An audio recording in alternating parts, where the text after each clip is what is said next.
We are live, it says. Let's give people a minute to join in. I'm making myself a martini.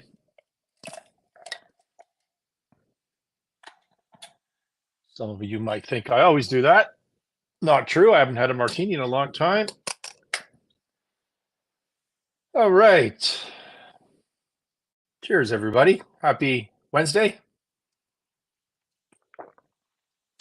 So, we did a test on this yesterday on individual channels, but I say hello, by the way, whoever comes in. We did a test on this yesterday, individual channels, live stream to LinkedIn, I live stream to Facebook, I live stream to our YouTube channel on the Winning Momentum podcast. We live stream to Twitter. And I am trying, we're trying this evening, this afternoon, depending on where you are, to simultaneously live stream to all of these platforms. So this is still a test, but we're going to try and do this live podcast and see how that works. I urge everybody to say hello, ask some questions in the comments. Let's try and make this as lively as possible, assuming that we get some live viewers. So like I said, we're testing this out now because I am a marketing genius and a master of all timing. I decided to try this out at the exact same time that on Twitter Spaces, which is an audio broadcasting where people can get on stage and ask questions. But at the same time as this, on Twitter Spaces, Elon Musk is interviewing Ron DeSantis, who is announcing his candidacy for the president of the United States. And so I thought I would just go up against that because who would care? Who would care about that? Clearly, everybody wants to be on this live stream. I had way more people yesterday, so I don't know if this is working properly. Oh, there we go. It shows me every platform with a green check mark beside it. So we are broadcasting everywhere. All right, cool. So been very busy this week at Sinclair Range. Let me do just a quick commercial before we get into some topics. What I want you to think about on Sinclair Range is if you run a business and you need capital, if you need working capital, you need debt, you need equity, whatever it is, think of us. Just think of us. Reach out to me, give me a call, send me an email, send me a message on whatever platform you're listening to, and let us give you a hand. The first call is always free. Many of the calls are free, as it turns out. And so give us a shot and come talk to us about your financing. So interesting today in the Wall Street Journal. There was so much to talk about today. It could be this article I picked from the Wall Street Journal. It could be Bud Light, which I'll still come back to. That's a fascinating story to me. There's a ongoing story on a U.S. corporate raider that is now being subject of a short squeeze. And it's just fascinating when the chickens come home to roost. Is that the expression that we have for that? Anyways, there's a lot to possibly talk about today. Elon Musk on Twitter. By the way, people aren't listening to that Twitter Spaces right now because the app keeps crashing. So it's not really happening anyway. But I like this story about a fellow named Jay Gajavelli, Gajavelli. This is in the Wall Street Journal today. So this individual is now 61 years old. He's an immigrant from India. And about 4 years ago, before he started his real estate empire, which is where this story is heading, he was an IT worker and putting in, 60-hour weeks in Dallas. And last year, after 4 years of getting into real estate, Mr. Gajavelli, if I'm pronouncing that properly, owned $500 million of apartment buildings, largely in Texas, largely in the Sun Belt, with more than 7,000 units of one of Houston's biggest landlords. So that's pretty good 4 years. He's built his real estate empire using funds from dozens of small investors. Uh-oh. I think you know where this story's heading. So, with dozens of small investors who wanted a chance to earn a landlord's riches without any work, he pitched double your money returns and can do talks at investor conferences and on YouTube videos. So, basically, which we see regularly now, he's using social media to attract investors of both accredited and non-accredited investors, of sophisticated investors and investors who are not so sophisticated. I don't want to accuse Mr. Giavelli of having raised money from non-accredited investors. I don't know his fund, but I know other people in the same business who specifically raise money from small, non-accredited, non-sophisticated investors. So in April, this is May, in April, Giavelli lost more than 3,000 apartments. So he lost 3,000 apartments at 4 rental complexes due to foreclosure, one of the biggest commercial real estate blow-ups since the financial crisis. Investors lost millions of dollars. So, of course, the blame for this, like you can imagine in any real estate project, is interest rates.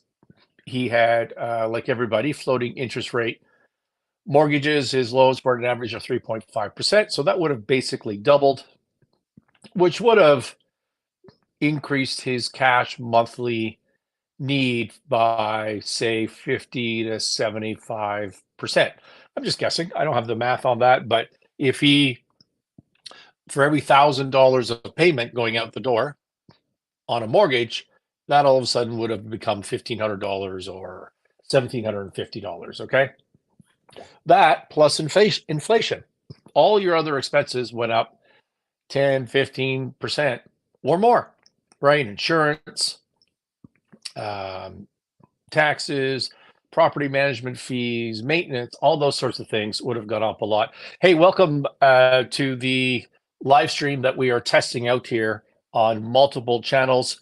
Please say hi in the comment and throw in your 2 cents on what we're talking about, or change topic if you want. I'm happy to do that as well. So from 2020 to 2022, as I said, this just seems to be a common phenomena. I'll talk about it in a bit on social media, raising money from small investors on real estate deals or for passive income schemes.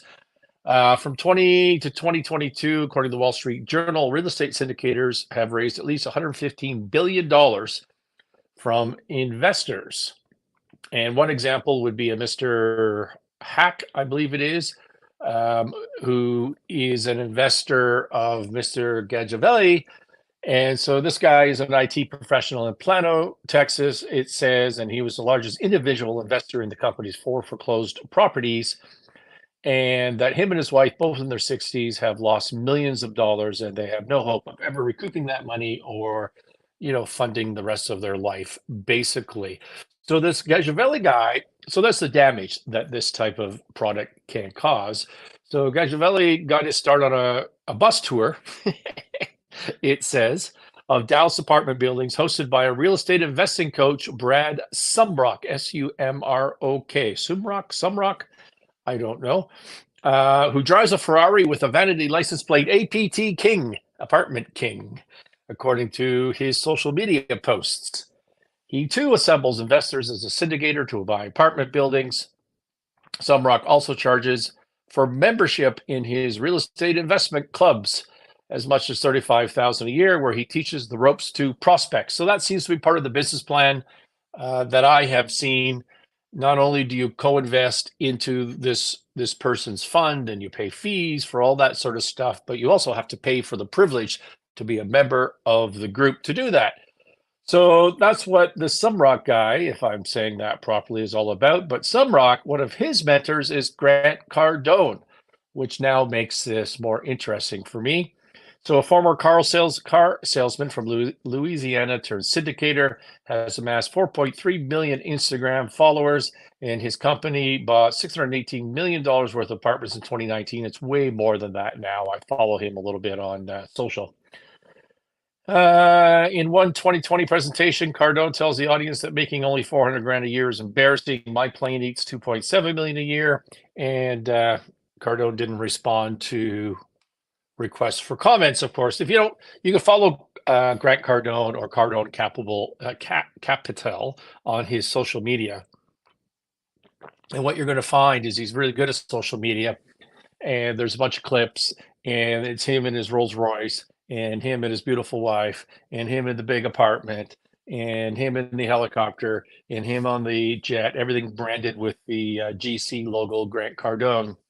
He's the author of 10X, something, I don't know. But basically, the idea is that you're not thinking big enough. You need to 10 times everything. And so, and so this story in the Wall Street Journal, kind of, if you're working backwards, starts with Cardone to his who raises money from accredited and non-accredited investors. I know that for a fact.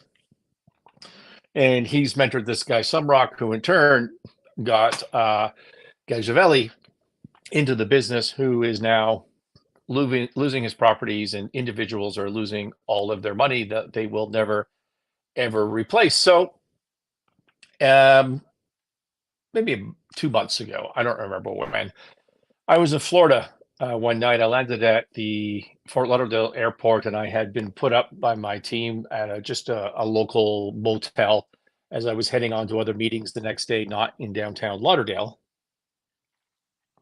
And so I'm by myself. It's a Sunday evening. It's 8 p.m. The area of town that I am is it's sketchy. I don't want to go out and buy dinner. I don't want to go get a sandwich or do Uber Eats. I don't want to sit in this sketchy little motel by myself. And so I get on Open Table, and I find, long story short, a steakhouse, maybe half an hour away. And I call an Uber, jump in the Uber. I head over to the steakhouse, which I recall was called Bourbon something in the Fort Lauderdale area. Maybe you know it. And I figure I'm just going to go sit at the bar by myself and have a steak and a martini and enjoy my evening for a couple hours and call it an early night. I mean, what's going to happen on a Sunday night? So I get there, and this restaurant is packed. I mean, I had to circumvent the hostess. I had to sneak into the bar area by myself. I found the last remaining seat and got myself organized there against the list. And the whole restaurant's packed. People, the bar's packed, the tables are packed, people are walking around, and I think that's just amazing for a Sunday night in Fort Lauderdale. And the guy next to me, I'm looking at him, and he's, I don't know, 32, 33, and he has a ball cap on while eating at the bar. And the ball cap says 10X, which is the brand of Grant Cardone. So I say to this guy, and I look around the restaurant, a lot of people have 10X ball caps on. So I say to this guy, hey, is that a Grant Cardone thing? To which he says, yeah. So this steakhouse is in a hotel, and it turns out that this hotel is the place where in Florida, in South Florida, Cardone does a bunch of his conferences, because part of the gig with these things is you pay to be a member, you pay to go to a conference where you get sold to pay to be an investor. I haven't been to the conference. I'm just, speculating as to what this might be, and not really speculating because I started asking this guy a bunch of questions. So the night goes on. He asks me what I do. I tell him. He seems relatively impressed with that, rightly or wrongly, and starts buying me drinks. And then more people are coming over, and they're buying me drinks. And this guy is introducing me around the bar. Hey, welcome you guys to this live stream. We're testing out multi-streaming on Facebook, LinkedIn, YouTube, Twitter. I'm telling a story right now about a Wall Street Journal article, but please say hi. Say hi in the comments if that's working for you. I'd like to know that people are listening and can comment, because we are testing this out. And if you want to jump in with a comment, let me know. If you want to say hi, please say hi. If you want to change the topic, tell me something else I could talk about. That would be cool too. So I end up having a bunch of drinks with these guys. And the guy next to me, who's in his young 30s, is pulling out his phone. And on his phone, he's showing me pictures of his big house in Texas, of his private airplane, of his Lamborghini, of his Maserati, of his McLaren, which we built parts for in one of our companies. And all of these all of these assets that this guy owns. And so I've had a couple of drinks. I'm kind of impressed with that. Although I wake up the next morning and I think to myself, did I meet a guy with a personal plane or did I just meet a guy with a picture of a personal plane on his phone? I don't know. He seemed like a good guy. I actually met a couple of other guys as well. One in particular is a listener to this podcast on a regular basis, also from Texas, and really like that guy. And so the point of all that is is there's a bunch of normal and successful or outwardly appearing to be successful people at these conferences, and they are getting value in their minds from what's going on. But it's clear to me from the conversations, it's clear to me from what I see on the social media that this entire product line is a sale disguised as life and business advice. Okay, so what these gurus are telling you, the reason you pay the fee is that they're going to give you advice on how to live better, on how to be more successful, to have more freedom, that you too can have the jet, but you better let me handle all of that for you and you just live off the proceeds. That's what it is. And it's what it's focused on is greed as the persuasion technique. Greed because you can get rich quick and be passive about it. It's focused on association as a powerful persuasion technique. Association means look at all the planes I have. You can be associated with me. You can be my friend. You can be part of the club. And you too now are associated with all of this stuff that I have. And loneliness, which is a big persuasive issue in society today. You too can become part of this club for a fee of $25,000, according to the people that I talked to for Cardone, and $35,000 for this other fellow in this Wall Street Journal. So you can be part of this club, and now you have a home, now you have a membership, and you're focused on passive income and building your wealth, and you're going to learn a lot and hang out with other sophisticated people, or sorry, people that are going to be successful. And the loneliness thing, it's no coincidence that this product line exploded. It absolutely exploded during the pandemic when people were locked up, they were isolated, they weren't going to their normal job. This product line just exploded. There's no coincidence that the person at the beginning of this story, Mr. Gajavelli, no coincidence that he started 4 years ago. Right, he started and exploded right at the beginning of all this to become Houston's largest landlord. So why did I take interest in this story? You know, um, this whole thing just seems insidious to me. The idea that they prey on greed, loneliness, the needing of people to belong, and who are looking for freedom and to get away from the work, to work on passive income. That's what so much is being sold to these individuals. It just seems evil. And it's honestly the reason that I first started doing content to begin with. I started because it was a backlash to that you have to work, you have to have a purpose in life. You can succeed in business, but you need to know some of the rules, some of the content, some of the ways to succeed.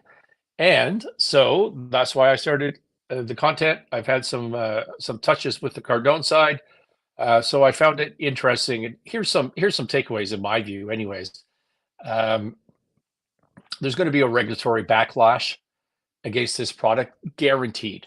You can't sell billions and billions and billions of dollars to what we would call the retail market, to individuals. You can't sell them billions of dollars of product, lose money, and expect that there will not be a regulatory backlash. Someone, probably the big fish, if I had to guess, it would be Cardone.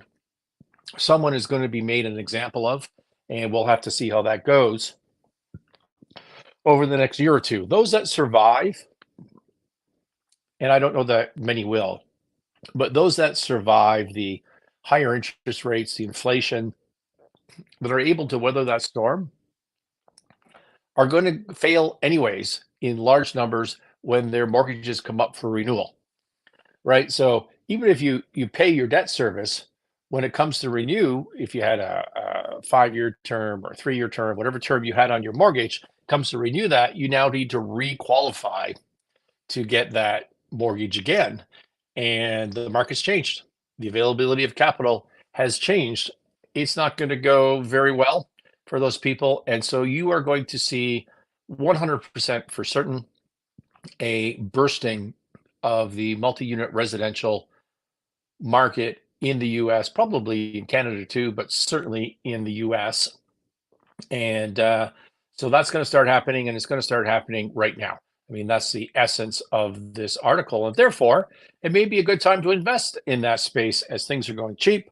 The bubble is bursting. That's a good time to buy. People need to live somewhere, right? But you need to do your math. You need to understand your math. The market has changed, and the only way to make those deals profitable is to buy cheap. You can't count on the interest rates going down. You can't count on inflation changing. You need to know your metrics, and you need to buy cheap to make that math work. And if you're going to buy cheap, it means somebody's taking a haircut, right? There's going to be foreclosures. The bank may not be collecting 100 cents of the dollar. You need to be savvy. You need to understand how that part of the world works. And there could be some great opportunities. I had someone texting me today that they're going to move into that space. I agree.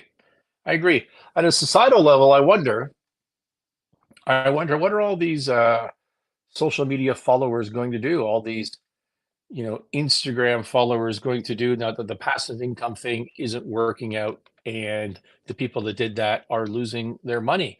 I bet you if we had a target demographic, a breakdown of the ages and the income and the education levels of the people that are involved in this, you're going to find that there's a lot of people in there who don't have a lot of other opportunities, that they've been preyed upon. Not everybody, of course, that's not a universal thing, but that they have been preyed upon.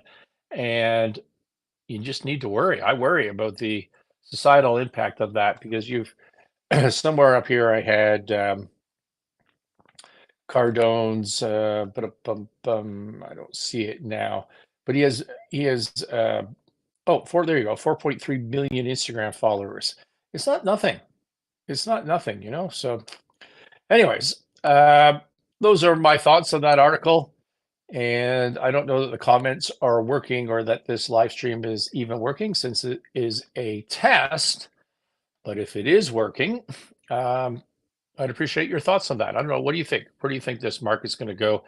Remember, if you are receiving this, it is a test. And so please come in the comments, say hi, you hear it. That would be helpful, definitely, for me and for everybody. I don't know if you're giving comments on the individual platforms, they don't come through here, or how that's working exactly. All right. Where am I here? I'm 23 minutes in. Let's deal with one audience question. People send me questions all the time to the Winning Momentum podcast on the various platforms. And this one is, how can a struggling small or medium-sized business identify the root causes of underperformance? The root causes of underperformance. What steps can you take to transform and turn around an underperforming business? Okay, so that's the question that's being asked of me, and I'm just going to log into my LinkedIn here and see if this is even working. Yeah, definitely working. Anyways, so okay, root causes. I get this question all the time in turnarounds. What are the root causes? How do you find them? Here's what you need to know. You don't need to ever know the root causes of the trouble in business, maybe even in your life if you have trouble, but certainly in a business turnaround situation. I don't care. Hey, I was just talking about you guys. Good to see you. Thanks for joining us. Did you miss the whole Grant Cardone Burma Steakhouse story? I think that you did. And anyways, thank you for joining. So root causes, you don't need to know the root causes to affect a turnaround. If you're driving to work one day, you have a very important meeting. You have to be there on time. It's life and death for your company.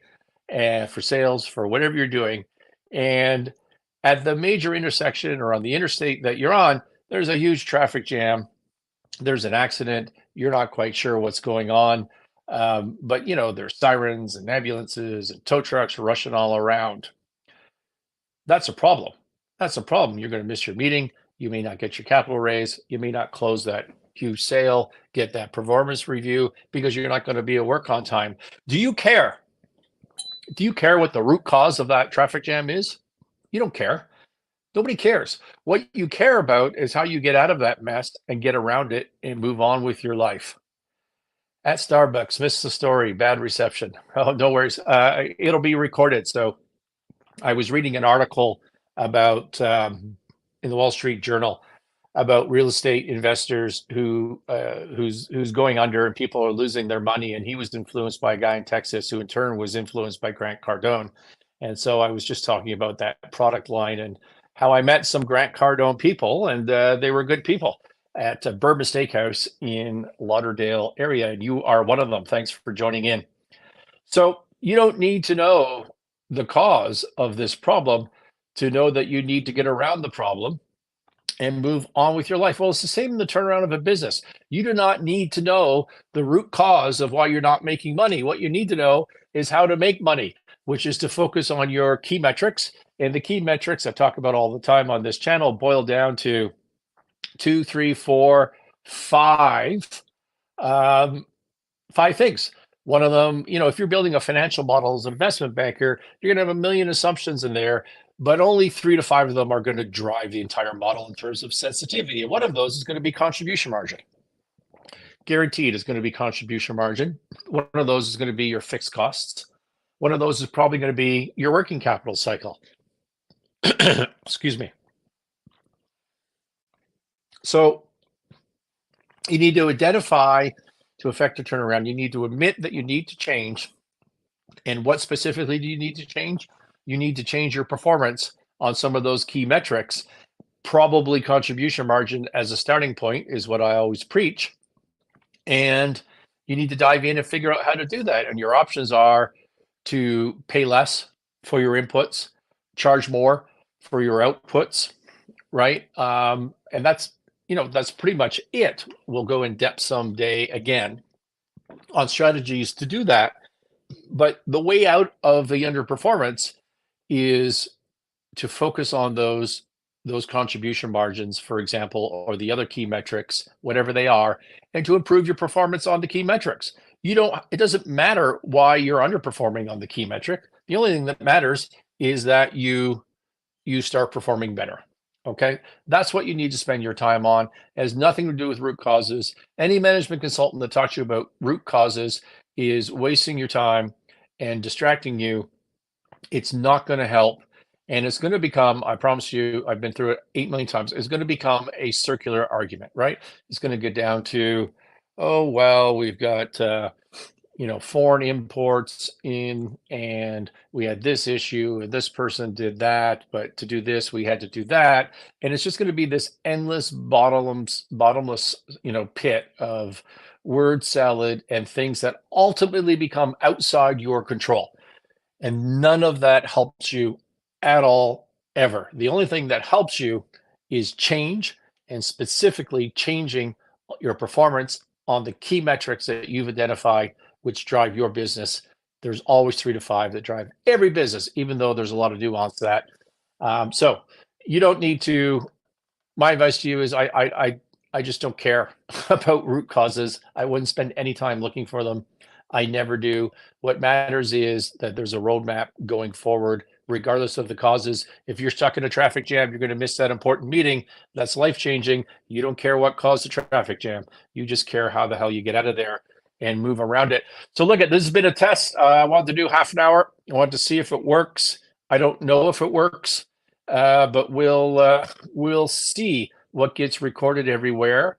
And we're 29 minutes and 40 seconds. So I think I nailed the timing on that. Maybe it's been a good conversation. And although I would say we had a lot of listeners yesterday on the live tests and very few today. So I don't know how that's going to work. But anyways, thank you for listening. My name is Scott Sinclair. Check us out on the Winning Momentum podcast, sinclairrange.com. The scottsinclair.com is a personal website. And if this works, we'll try it again, maybe tomorrow. Cheers.